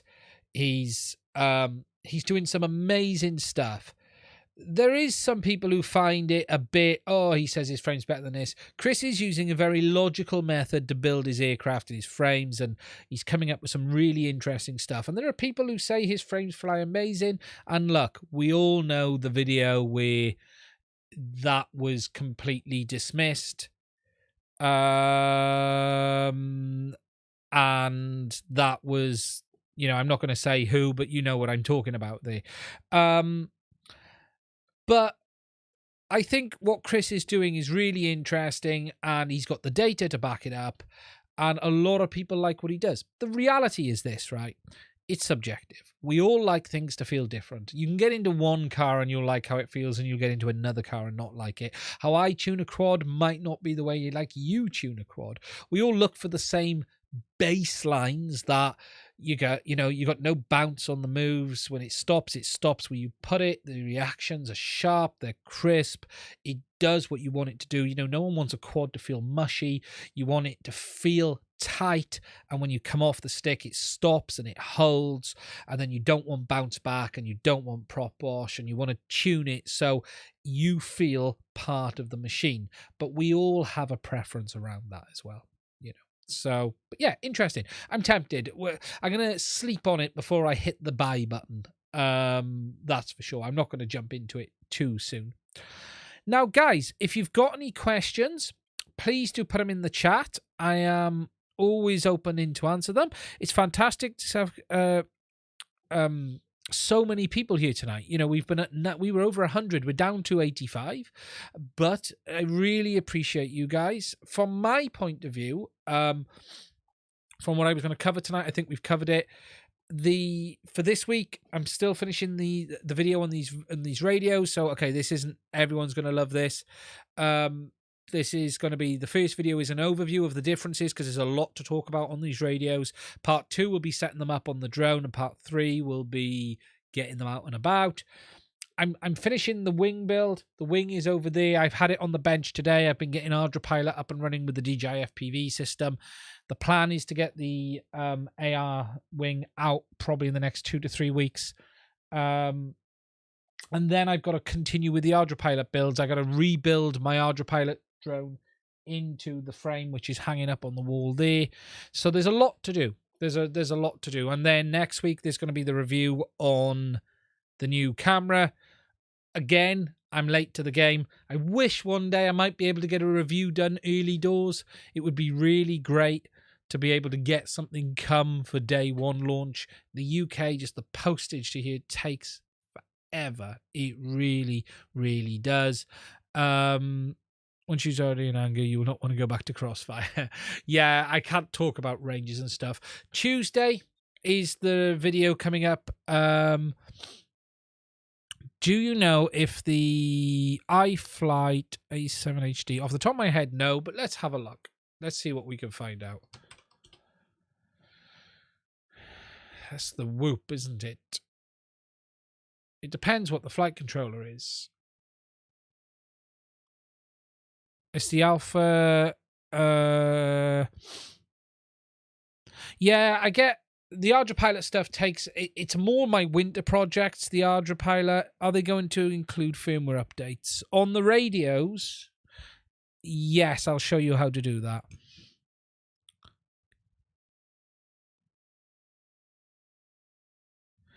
Lawrence Martin, original DJI camera crapped out. Black DJI screen, have OSD showing all megabits. New cable, reseated both ends, no luck. Damn. That's not good. Good evening, Gemma. What kind of flight controllers are you using for Pilot, Mads? Okay, I use predominantly the Cube in most of my builds, apart from the wing. I'm using a 765 wing in the wing. Logic as it is, and then I tend to use the Cube Autopilot, Cube Black, Cube Orange, or gold, because I'm privileged to own a gold one. But I do use the Cube Autopilots predominantly.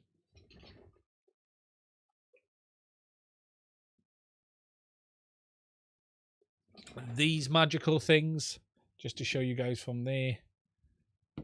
So the Cube, and yes, that is a gold one. It's a bit dirty as well. Why is he so dirty? Let me just polish my gold Cube. It's better. So, yeah. Did that happen after a crash? This one has not been flown in anger. This one is gold is black. This one is for small builds. I would be using everyone. Cody FPV, stay safe, my friend. Look after yourself. Take care. Metexis for small builds, definitely. Yeah. Metexis makes some really good flight controllers. There's nothing bad out there. For the big stuff, I use the Cube. For the small to medium, 765 wing, something like that.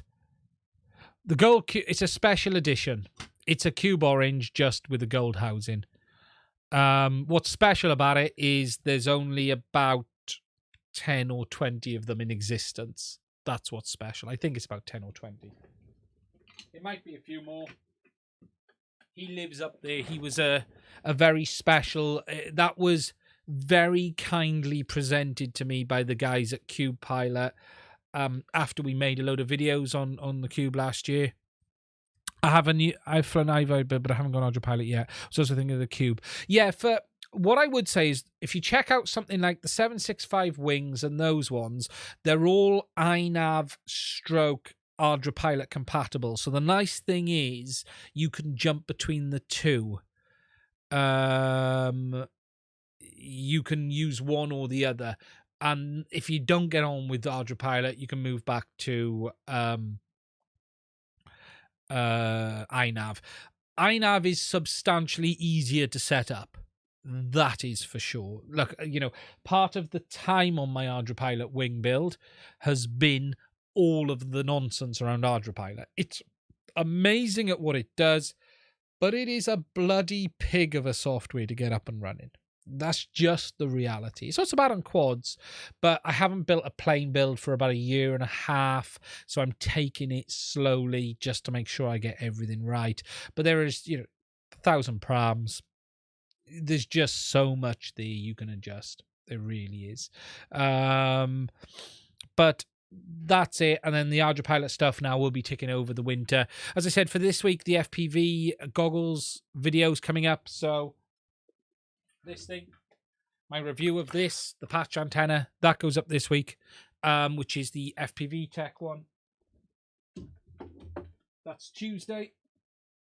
That goes up on Tuesday.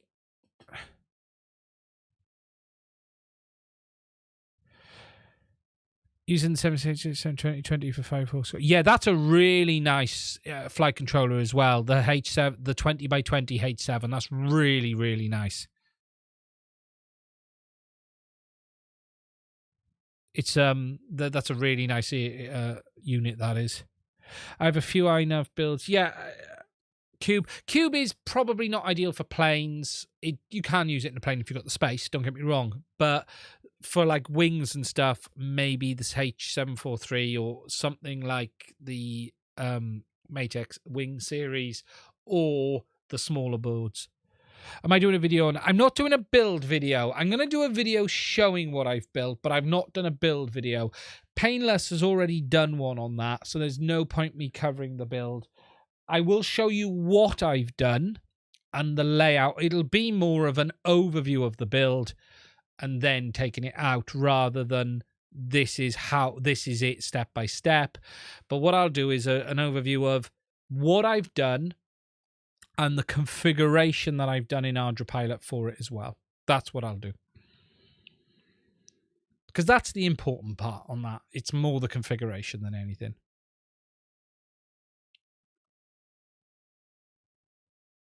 Yeah, rather than... you don't need to see it step by step on that thing.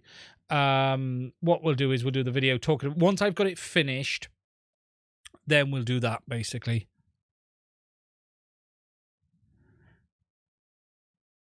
Yeah, definitely bigger aircraft for the Cube. You can put it in smaller. If you can physically fit it, it'll go in. But there's a lot of good single board solutions around. But try and pick one, especially for iNav Autopilot, one that's compatible between the two. The wings, a lot of the Maytech ones are. They're compatible with both systems. Some people just do not get on with Autopilot. Some people just do not get on with it at all. Yeah, I've been holding back on OpenHD a little bit, but it is going to be winter project. For me, it's been... Summer's been crazy this year. Summer's been so busy on the FPV stuff. I've not flown personally anywhere near as much as I would have liked. Good evening, Expander. I think it's Expander. Sorry, I've got the chat really small, so I can't see it properly. And I spent a lot more time making content than flying this year. And look, that has paid off really well with how the channel's grown and that stuff. But it's meant I've flown a lot less than I would have liked, if I'm completely honest. And I did right at the start, Marcin Polaski, I did right at the start, probably, well, not right at the start, about half an hour in, after the DJI stuff. It's always a catch-22, right? It's time. Everything comes down to time. Is, you know, it's finding time to do the builds, the learning. You know, I try to make sure what I'm talking about, I do understand, and I have a fair amount of knowledge on as well, and that I'm not just saying I've picked this radio up for the last 5 minutes and now I'm going to tell you how good it is. I've had these on and off the bench for 5 months, I think, nearly now, testing, using. I've used them at range on an aircraft. I've tested them, and now I'm ready to talk about it. It's no good picking a product up if you're not fully understanding of it. And I think for me, it's about understanding everything properly as well. And sometimes that means I'm late to the game on stuff. But what I then try to do is make sure what I am giving is unique and done in such a way that I can understand it and deliver that to you guys. I'm really interested in watching how OpenHD goes. My concern with doing a build today is what you've built today, is it going to be good enough? And is it going to change? You know, I'm waiting for this change in OpenHD when the hardware suddenly is good enough. It's suddenly there. But I'm going to dive back into it. I'm going to spend a bit of time this week because I haven't read much about it for about a month and a half, 2 months. So I want to then get back in and have a look where it's at. I know it's rocking forward. I know there's stuff changing on it all of the time. I think it's time I probably put some time into it now. But there's that point where there'll be a change and suddenly it leaps forward. And that's the point you then want to be saying, right, now there's something to talk about. Now, and that's really why you're seeing a lot more Byte content, because something's changed. Something's moved forward. We've got new VTXs coming. We've got the 1 watt. We've got rumored to be another race VTX as well, a 20x20 or a 30x30. Better than the shape of this thing, which I've got in here. So there's a lot more coming on this stuff all of the time. There's a lot more around the corner. And it's when that happens, then is the time to sort of start looking at the gear and the hardware and going, right, is there something to explain here? What isn't going to be any good is just saying, hey, you know, 1 second, let me grab it.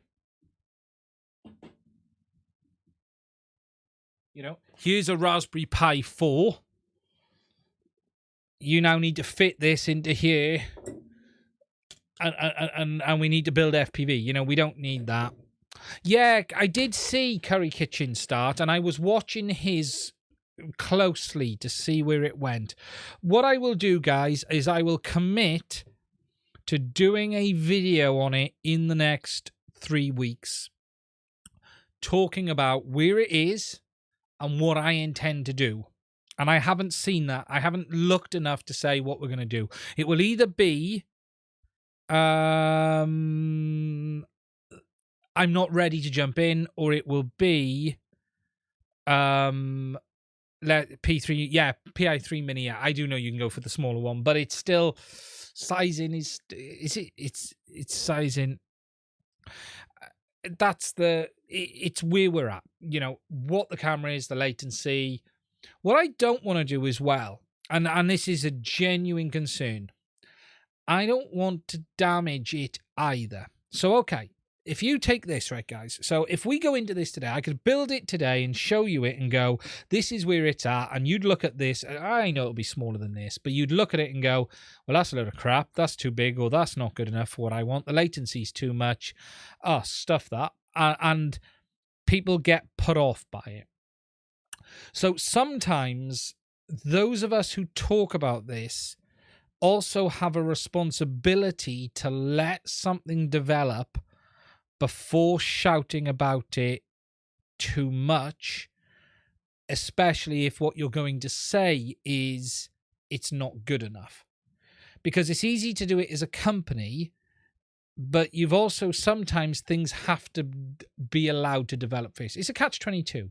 You know, it's different. If a company sells a product and they say, do you want to talk about this? And it's a load of crap, then on their heads be it. But for something like the open source, what you don't want to do is be part of the problem, not the solution, if you understand what I'm trying to say.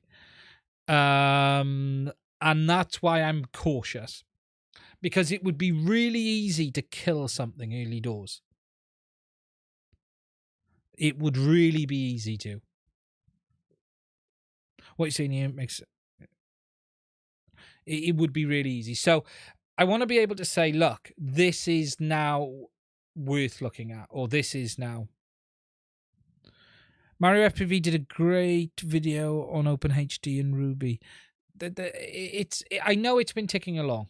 I do know. It's time. For me, it's... Look, I got people screaming at me to do Express LRS. Look, there's a reason I haven't moved to Express LRS. I don't have an issue with Crossfire. And overall, I am okay with Tracer. Now, there is millions of people who've shown how good Express LRS is. Do you need me to say it? If you want me to, I'll do it. I'll get a module, I'll build it. Look, you've got JB, Painless 360, all of these amazing channels talking about this stuff. Sometimes it's easy to be a sheep and do the same thing. And I don't mean that negatively. I just mean it as there are sometimes it's not always worth me talking about the same thing as everyone else. But you've also then not got to be left behind. But you also then, I have to appreciate people may want my personal opinion on it as well. So there's a balance to be had, isn't there, with this stuff? I've been watching a lot of the Express LRS stuff from JB. I was watching this new receiver the other day. You know, JB's fully on board with it and he really likes it.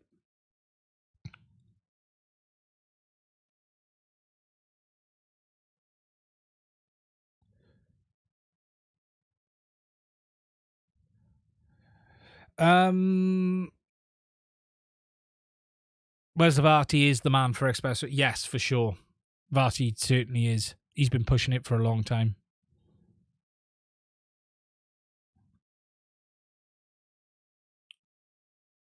Yeah, you know, we can have a look because obviously Express LRS is LoRa radio. You know, okay, like there's I'm not going to get down this trap of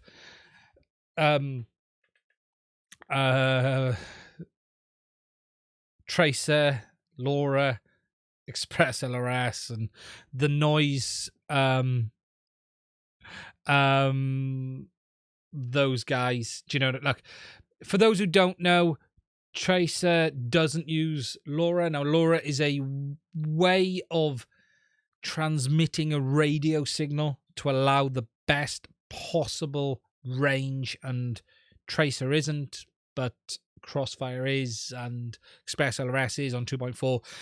And there's a whole host of arguments out there right now of why can we not run Express LRS firmware on Tracer hardware, and why doesn't TBS add LoRa to it rather than use what they're using, and there's a rabbit hole I'll never get out of if I go down that one. Be careful with very intelligent. Let me just go down. Where's Varty? Express LRS would be interesting to see the way it works. Okay, definitely, Tommy, for sure, no problem at all. We do appreciate your take on things. Thank you, Mac. I do appreciate it. Thank you for that. I do appreciate it. Sorry not to focus on everyone else. Don't focus on what everyone else is doing. Who cares what JB thinks? He's such a fanboy. I like JB. He's like, JB is, love or hate him, JB is the superstar of the YouTube FPV world, if you take it. You know, he is the Linus Sebastian of the FPV world. Some people will love that. Some people will hate that. JB's been very, very kind to me on some of his comments in the past. I don't know him. I've never spoke to him on the phone. I've never messaged him. Blunty comes across as a really good guy. I mean, Blunty send messages back and forth a bit as well. It's actually something I'll say on this, right? I'm privileged to have been able to talk with some amazing people. You know, I speak to Bruce weekly, Gary weekly, Ken I spoke to today, Dobo, Gigsvana. I've had some messages with JB in the background. I've not spoken to him in person. Blunty, Chris Rosser. Everyone is amazing. Everyone is fantastic. The one thing I'll say is this. It really warms me that everyone is so open and welcoming to each other. And I love the fact that we have a community of FPV users and a community of FPV people who talk about this stuff, like me, who talk the nonsense. And we can talk to each other. And look, if I've got a problem, you know, I've spoke to a couple of others, and if I've got a problem, I'll message him about something, and it's really cool. It's really, really cool to be in that position, and I'm privileged that I am as well. Do I have a Patreon? Yes, I do. It is in the description. Thank you, my friend, Trial FPV. Really appreciate you looking for that. Should be a comment on it in the description. If Tracer gets Laura, then there'll be little reason to use Crossfire. Yes, and that's where I think TBS are going with it. I'm fine, David. Good evening. How are you? Many people wouldn't be flying. Look, no, exactly. Expand. Is it expand? I can't quite see it properly. Flippy floppy stuff. Look, there's loads of them. We're really FPV is in the best shape it has ever been in for content, information, and people trying to help others. And look, I'm privileged that if I play a very, very small part in that, but there are some amazing things going on in FPV right now, and long may it continue. And it's not just FPV, it's drones. There's just some amazing people involved, and everyone benefits from that. And the most important thing is you guys, because without you guys, we wouldn't be here, and we wouldn't, you know, there's no point me throwing this out into the air for no one to see. Without you guys watching it, there would be no point me doing it. And I am privileged to have that. It's a fantastic community. It's getting better and better. And there's so much cool stuff around the corner, because we are scratching the surface on where this tech we've got today will go. We really, really are. There's so much developing now on the HD side of things, the flight controllers, and stuff like that. It's just around the corner. I like Blunty until you tell me about that. Yeah, I'm not, you know, look, there's always hoo-ha in it. That's the problem, and I try to stay away from that. But don't forget Coyote FPV. Absolutely. Look, there's too many to mention. Coyote, there's too many. There's Coyote, JB, Chris Rosser, Bruce. There's thousands out there. You know, I've not mentioned Gal. You've got Gal. You've got Thing, who also does the Spectrum stuff. There's thousands. Amazing people. There is not one who does not deserve all the success they've got and more. And it's as simple as that. Anyway, that's my rant on that over. When's your Runcam link HD? Tuesday. So the camera, it might come tomorrow, but when I checked it earlier, it made it through Heathrow Customs.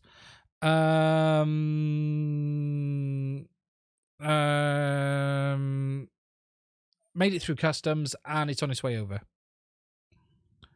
Coyote FPV, yeah. Well, I always say things wrong. I get everyone's name wrong, don't worry about it. Right, guys. We've been going 2 hours. We've hit the magic 2 hours. What did you think about the earlier time tonight? Give me your thoughts before we go. Don't worry, there's always drama in FPV. It wouldn't be FPV without drama.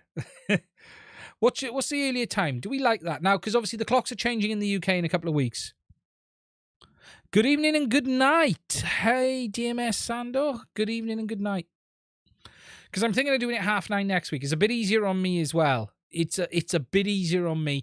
For the British guys, we've only got a few weeks and we'll be early again, but that means I could go for 8:30 rather than 9, which would be good. I think it's a bit better. I do think it's a bit better. And it means I get off before midnight. Right, guys. I'm going to get the final shilling out the way. For those of you who are still watching, if you're not a subscriber, please consider hitting the button.